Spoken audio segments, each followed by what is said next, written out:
आज हम 5G education के बारे में बात करना चाह रहे हैं। निश्चित रूप से हम आज ऐसे वैश्विक समाज में रह रहे हैं जहां पर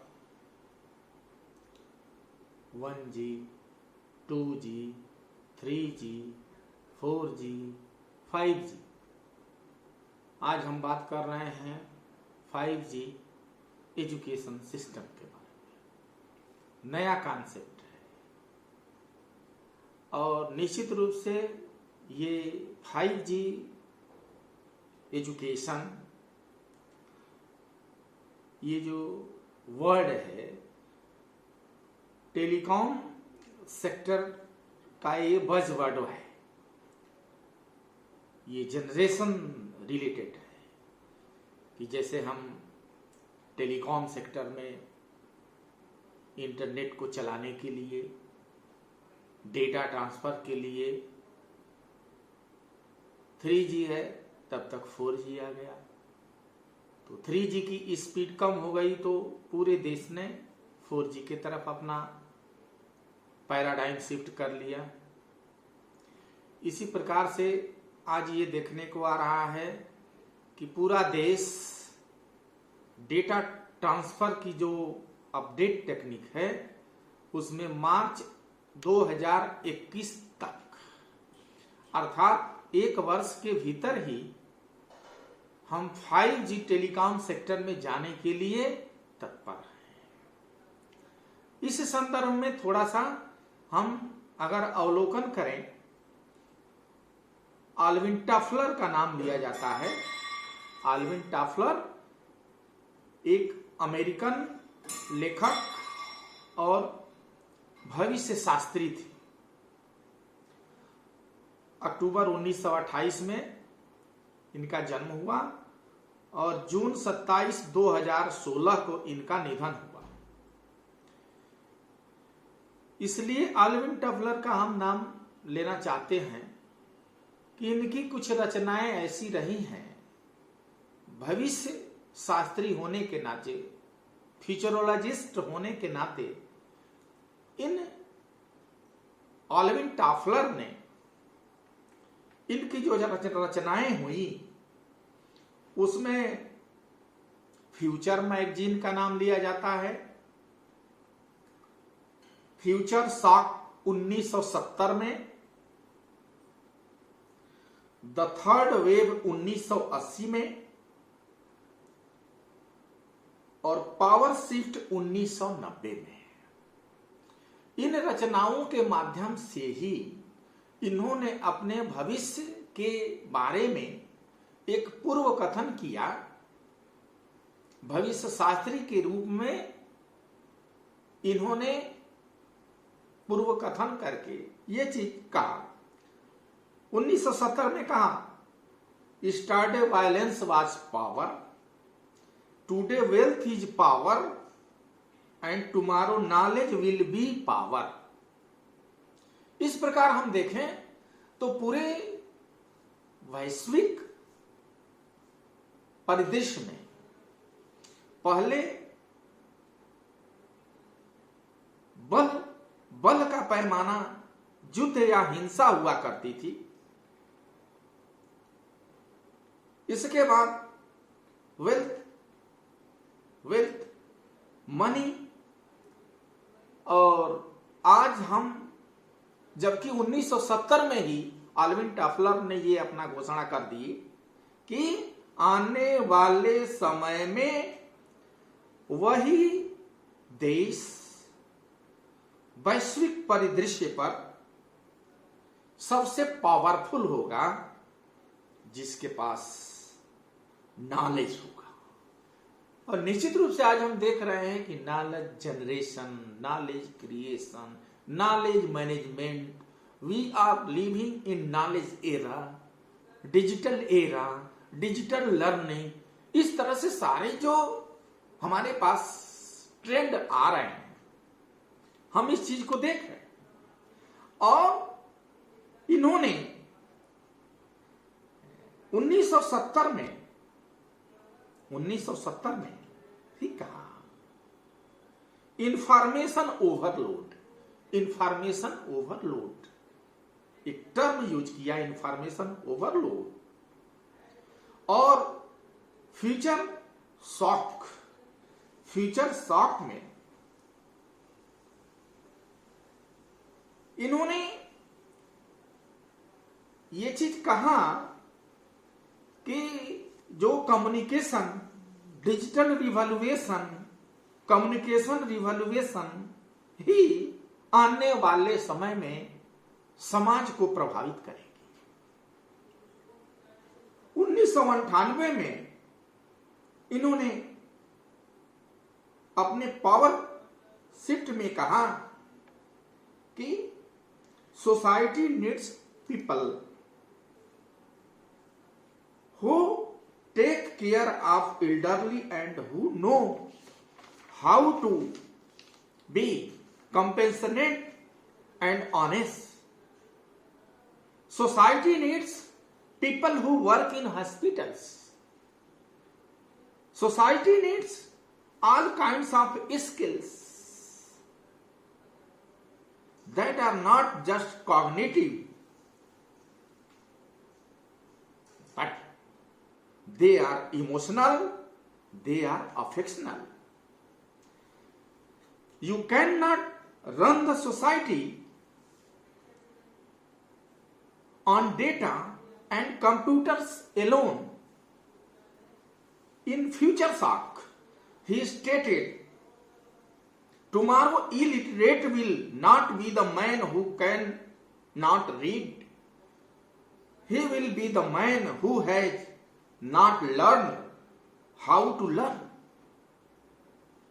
बहुत स्थिति बेबाक ढंग से इन्होंने कहा, और साथ ही इसके लिए आल्विन टॉफलर ने कहा कि the illiterate of 21st century will not be those who cannot read and write, but who cannot learn, unlearn and relearn. Very nice. To be able to impart quality education, we must focus. We need the following 7 prerequisites. 7 points. First, qualitative teachers. Second, qualitative inputs. Third, qualitative teaching and evaluation. Fourth, qualitative infrastructure. Fifth, qualitative syllabus. Sixth, qualitative leadership. Last, qualitative research.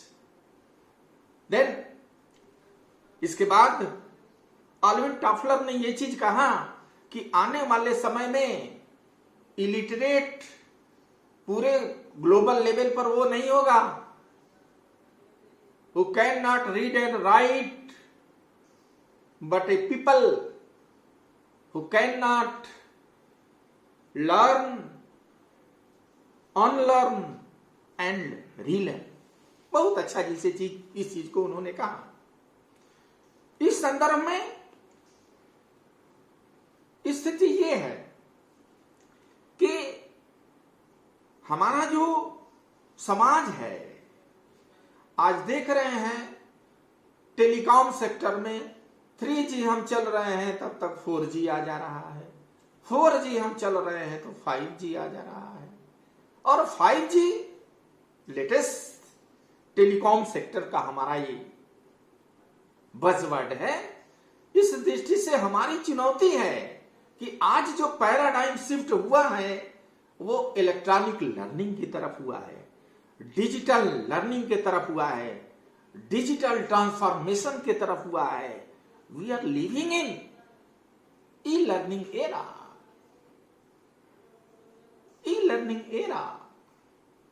Where web based instruction, World Wide Web, pedagogical intervention, MOOCs, blended learning इत्यादि जो नवीन विधाएं हैं 5G education की तरफ आ रही हैं। अब थोड़ा सा हम उदाहरण के द्वारा अगर हम बात कर सकते हैं कि मान लो कि हमको दिल्ली से बॉम्बे की यात्रा करनी है, 1470 किलोमीटर अनुमानित दिल्ली से बॉम्बे है।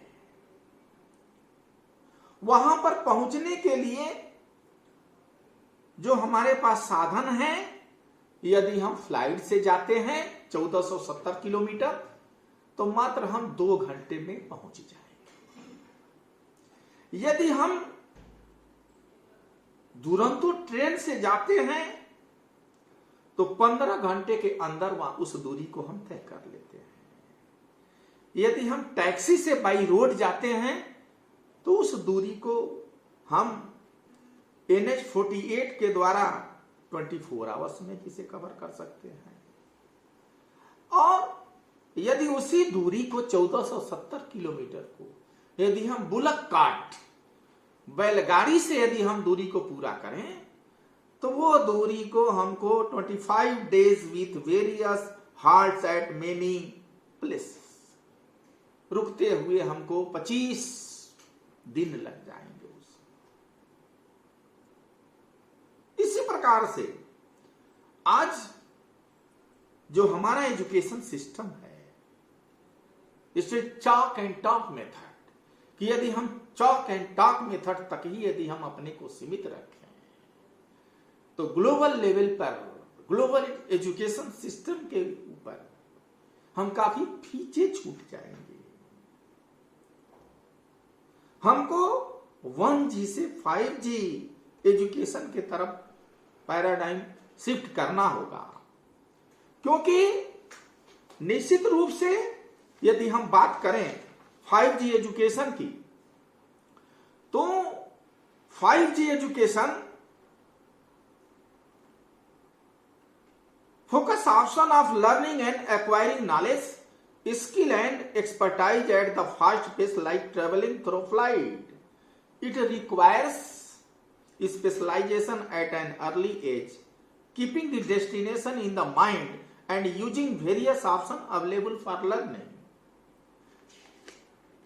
5G एजुकेशन के द्वारा जो हमारी जो प्रायोरिटी जो कॉमन मैन की होगी डिफरेंट स्टेज पर, फर्स्ट प्रायोरिटी अगर 25 साल तक एजुकेशन, प्रोवाइड एजुकेशन, 25 से 50 साल तक मैरिज एंड फैमिली, 50 से 75 तक family liabilities, and 75 above to date guiding the society and family. Second priority should be birth to age 25 years employment, age 25 to 50 serving society with work and employment, 50 to 75 welfare of society, and 75 to death is spirituality and self-realization. Then third priority should be birth to 25 is marriage, 25 to 50 education of children and training for self, and 50 to 75 spirituality and self-realization, and 75 to death playing with grandchildren and family. इस प्रकार ये priority हम निश्चित करते हैं। Then जो different generation of education है, from 1G, 2G, 3G, 4G, 5G, जिसको कि भारतवर्ष में मार्च 2021 का टारगेट रखा गया है कि हम 5G टेलीकम्युनिकेशन में क्रांति के द्वारा हर एक क्षेत्र में, इससे हमारा एजुकेशन का फील्ड भी प्रभावित हुए बिना नहीं रह सकता है। तो फर्स्ट जनरेशन में 2 से 5 साल के लिए no formal education,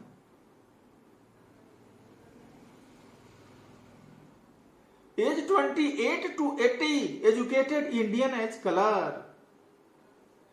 2G education में no formal education, formal school. Age 15 to 18, higher education mostly in English. Age 18 to 28, Indian could compete in English to become professional, and 28 to 80 more professional. 3G education अर्थात all English medium, international outlook, one Indian language. Age 2 to 5, LKG, UKG. Age 18 to 28,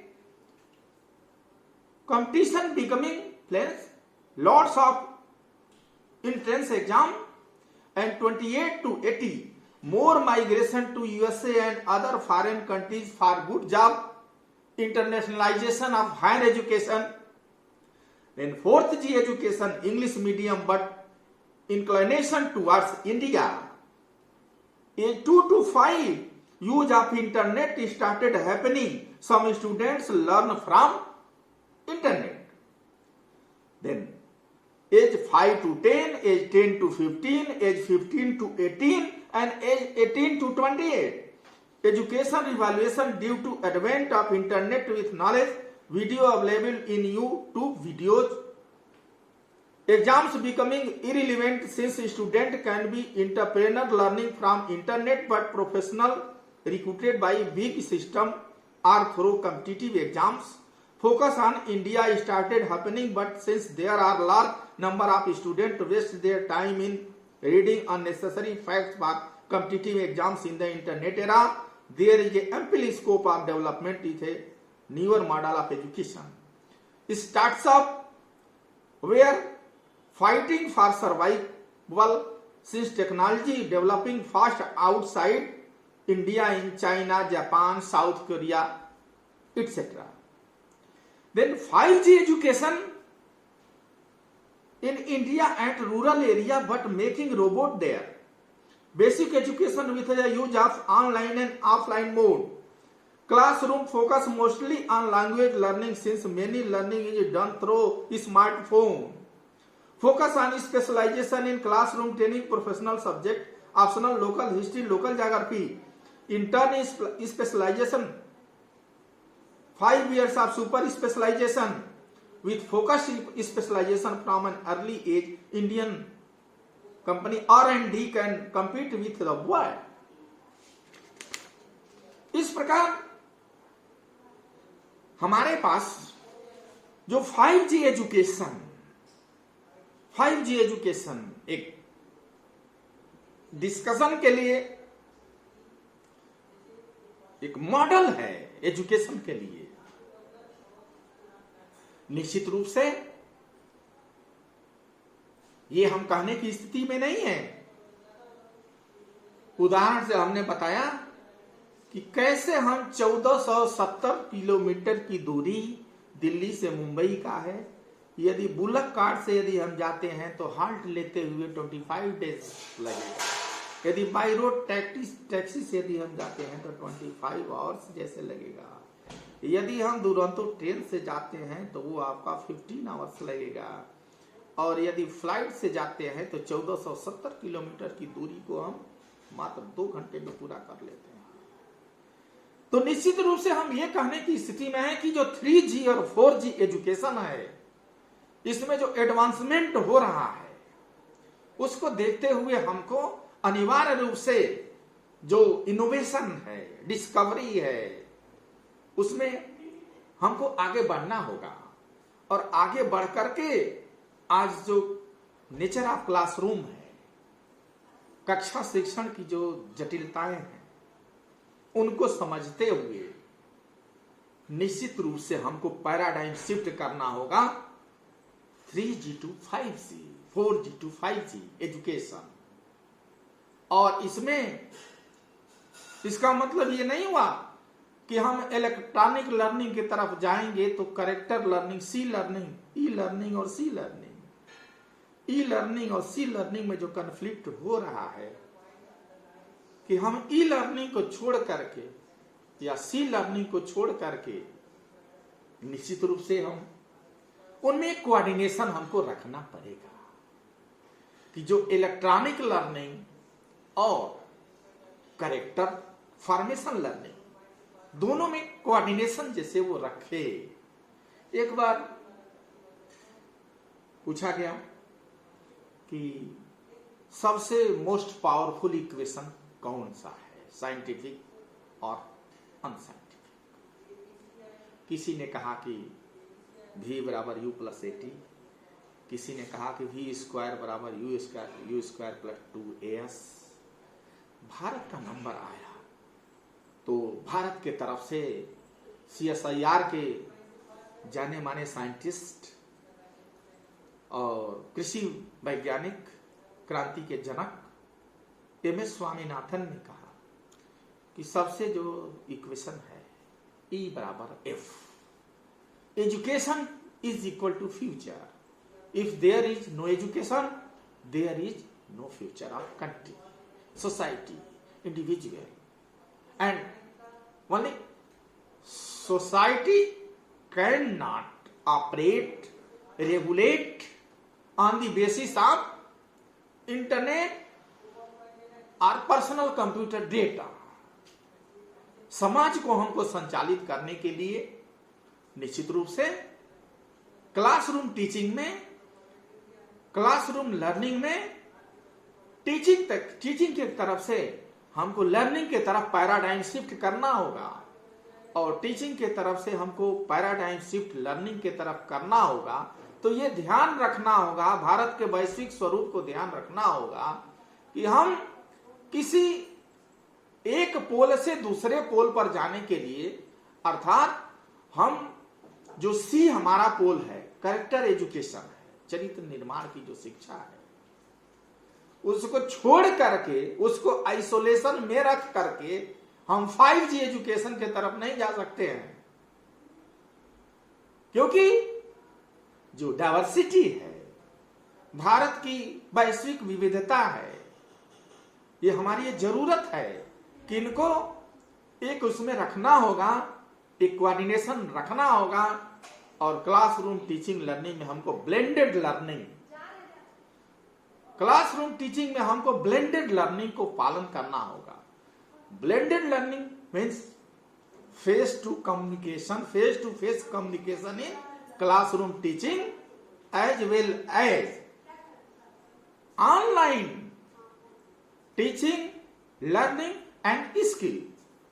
इस पर हमको focus करना होगा और इस पर focus करके टीचिंग से लर्निंग के तरफ हमको पैराडाइम शिफ्ट करना होगा, प्रतिमान परिवर्तन करना होगा।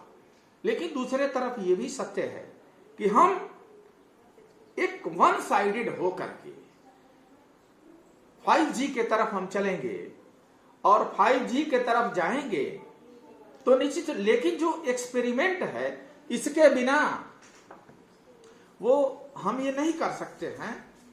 और निश्चित रूप से एक 5G एजुकेशन ये एक इनोवेशन है, टेलीकॉम सेक्टर से बज़वर्ड लिया गया है, इसका हमको सम्मान करना चाहिए। लेकिन भारत की सांस्कृतिक सामाजिक परिस्थिति को देखते हुए ये ध्यान रखना चाहिए कि हमको इलेक्ट्रॉनिक लर्निंग, इलेक्ट्रॉनिक एजुकेशन और कैरेक्टर एजुकेशन में एक अद्भुत ढंग का समन्वय स्थापित करके ही भारत के स्वरूप को हम बनाए रख सकते हैं।